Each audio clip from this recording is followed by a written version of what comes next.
Bismillahirrahmanirrahim. Assalamualaikum warahmatullahi wabarakatuh.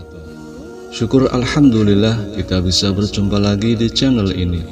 Sholawat dan salam selalu dan tetap tercurahkan kepada junjungan kita Nabi besar Muhammad sallallahu alaihi wasallam.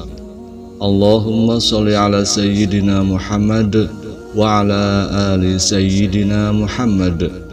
Harapan dan doa saya semoga sahabatku semuanya selalu diberikan kesehatan, dilapangkan rezekinya, diampuni dosa-dosanya, dan dipanjangkan umurnya. Amin ya rabbal alamin. Sahabat beriman yang dirahmati Allah, ternyata fenomena telinga bersuara angin atau berdengung telah menjadi pertanyaan umum bagi banyak orang, terutama umat Islam. Banyak yang mengira bahwa ia sedang digosipkan oleh tetangga yang tidak suka dengannya. Namun, menariknya, 1400 tahun yang lalu, Nabi Muhammad SAW juga telah membahas fenomena telinga berdengung ini. Beliau mengajarkan bahwa jika seseorang mengalami telinga berdengung itu, berarti mereka berada di tingkatan tertinggi di alam ruh atau mala'al a'la.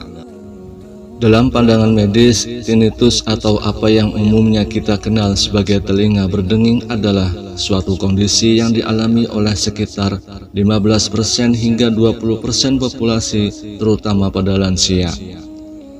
Tinnitus dijelaskan sebagai pengalaman mendengar suara seperti berdenging atau jenis lainnya, seperti mendengung, menggelegar, mengklik, mendesis, atau berdengung di satu atau kedua telinga, meski tidak ada sumber suara eksternal yang ada. Tinnitus dapat disebabkan oleh berbagai hal, termasuk sel-sel rambut yang rusak atau patah di bagian dekat telinga yang menerima suara, perubahan dalam aliran darah melalui pembuluh darah terdekat, masalah dengan sendi tulang rahang, dan masalah dengan cara otak memproses suara. Kondisi ini biasanya disebabkan oleh suatu kondisi mendasar, seperti gangguan pendengaran yang terkait dengan usia, telinga yang terluka, atau masalah dengan sistem sirkulasi. Walau begitu, sebagai umat Islam kita juga harus mendengarkan penjelasan dari sumber-sumber Islam, seperti hadis Nabi dan pendapat para ulama agar tidak tersesat. Ada sejumlah ulama yang berpendapat bahwa telinga berdenging merupakan panggilan dari Rasulullah.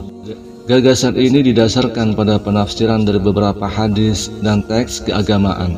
Salah satu dalil yang digunakan untuk mendukung pandangan ini adalah kutipan dari kitab Al-Azizi Al-Jami'us Shaghir.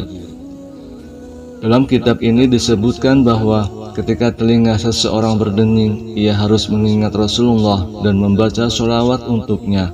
Rasulullah bersabda, "Jika telinga salah seorang di antara kalian berdengung, maka hendaknya ia mengingatku membaca sholawat kepadaku dan mengucapkan, Zakarallahu man zakarani bi khairin. Semoga Allah subhanahu wa ta'ala mengingat orang yang mengingatku dengan kebaikan."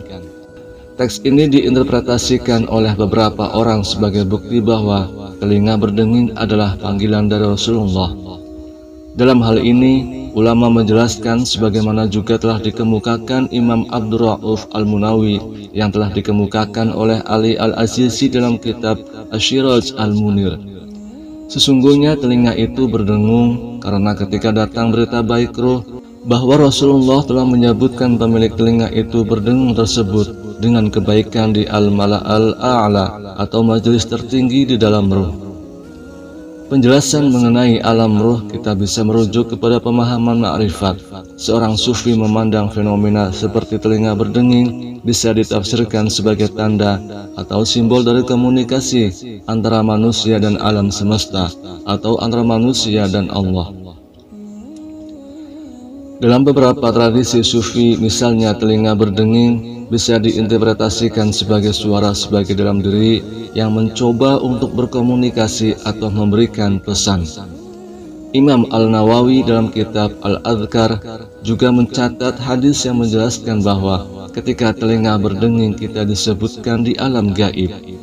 hadis tersebut dinyatakan sebagai hasan, meskipun tidak secara spesifik menyebutkan tentang alam malakut. Nabi Muhammad SAW hanya mengatakan bahwa siapapun yang telinganya berdenging harus membaca basmalah dan berdoa agar Allah menyebutkan namanya dengan baik. Hal ini menunjukkan bahwa Allah menyebutkan kita dengan baik bukan hanya di alam malakut tetapi juga di luarnya, bahkan melebihi alam jabarut. Meskipun Allah tidak terbatas pada tempat tertentu, kita tidak mengetahui dengan pasti bagaimana Allah berbicara. Mungkin Allah menyampaikan pesannya melalui alam-alam lain. Hanya Allah yang maha mengetahui tentang hal ini. Telinga berdenging memiliki kemiripan dengan tanda melalui mimpi. Rasulullah pernah bersabda bahwa siapapun yang bermimpi bertemu dengan beliau sebenarnya telah melihat kebenaran.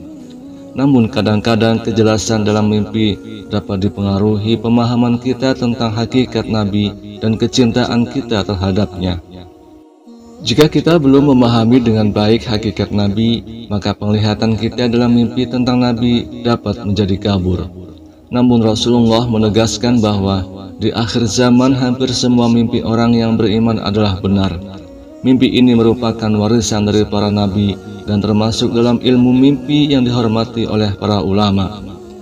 Bahkan Imam Bukhari dan Imam Tirmidzi memiliki bab yang berhubungan dengan penafsiran mimpi dalam kitab sahih mereka. Dalam konteks ini, pandangan ma'rifat menekankan pentingnya pengalaman pribadi dan interpretasi individu.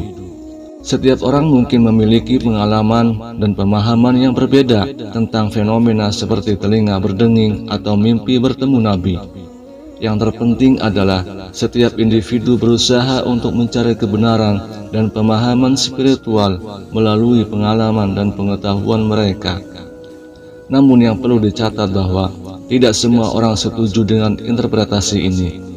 Beberapa orang berpendapat bahwa hadis yang menjadi dasar dalil telinga berdenging tidak bisa dipertanggungjawabkan. Al-Bukhari menyatakan bahwa perawi hadis tersebut adalah perawi yang tidak bisa diterima hadisnya. Selain itu, dalam hadis tersebut tidak ada keterangan bahwa telinga berdenging adalah tanda panggilan Rasulullah. Hadis tersebut hanya berisi anjuran untuk membaca sholawat ketika telinga berdenging. Apabila telinga kalian berdenging, hendaklah ia mengingatku dan membaca sholawat untukku, dan hendaknya dia mengucapkan, semoga Allah mengingat orang yang mengingatkan dengan mendoakan kebaikan. Beberapa ulama berargumen mengapa mereka menganggap hadis ini tidak bisa dipertanggungjawabkan. Hadis ini diriwayatkan oleh beberapa perawi termasuk Al-Azizi dalam kitab Asyiraj Al-Munir Al-Haraiti dalam Makarim Al-Akhlaq, Al-Ukairi dalam Al-Mawdu'at melalui jalur Muhammad bin Ubaidillah dari Makmar dari bapaknya. Namun Imam Bukhari menyebutkan bahwa Makmar dan bapaknya keduanya tidak dapat dipercaya dalam meriwayatkan hadis. Demikian pula Ad-Daraqutni menyebutkan bahwa Muhammad bin Ubaidillah dianggap sebagai perahu yang tidak dapat diandalkan. Lebih lanjut, Al-Ukaili juga mengomentari bahwa hadis ini tidak memiliki asal atau tidak ada kitab hadis, dan Muhammad bin Ubaidillah dianggap sebagai perahu yang tidak dapat dipercaya menurut Bukhari. Oleh karena itu, menurut mereka hadis ini tidak dapat dipertanggungjawabkan dan tidak perlu diperhatikan apalagi dijadikan acuan. Beberapa orang bahkan berpendapat bahwa hal seperti ini bisa disalahgunakan untuk menyesatkan orang lain. Walau begitu, pandangan ini didukung oleh Muktamar Nahdlatul Ulama ke-11 di Banjarmasin pada tanggal 19 Rabiul Awal 1355 Hijriyah. Dalam muktamar itu dijelaskan bahwa suara angin di dalam telinga menunjukkan bahwa Rasulullah sedang menyebut orang tersebut dalam perkumpulan yang tertinggi atau al-mala al-a'la agar ingat kepada beliau dan bersolawat kepadanya. Namun ini tidak berarti bahwa setiap kali telinga seseorang berdenging itu adalah tanda Rasulullah sedang memanggil. Bisa saja memang karena pengaruh yang lain seperti kondisi medis atau hal lain yang tidak diketahui. Namun yang juga perlu diperhatikan bahwa Walaupun ada beberapa ulama yang menyatakan hadis ini sebagian lemah, kita tidak lantas berhenti mengucapkan sholawat kepada beliau. Sebagai kesimpulan, meski ada beberapa dalil dan interpretasi yang digunakan untuk mendukung hal ini, bahwa telinga berdenging adalah tanda Rasulullah sedang memanggil, masih ada perdebatan dan kontroversi seputar validitas dan interpretasi dari dalil-dalil tersebut. Oleh karena itu, penting untuk selalu melakukan penelitian dan kritik secara mendalam sebelum menerima informasi semacam ini, dan penting untuk menyimak setiap pembahasan sampai tuntas. Wallahu a'lam bishawab. Demikian yang bisa saya bagikan, semoga bermanfaat untuk kita semua. Amin ya rabbal alamin. Wassalamualaikum warahmatullahi wabarakatuh.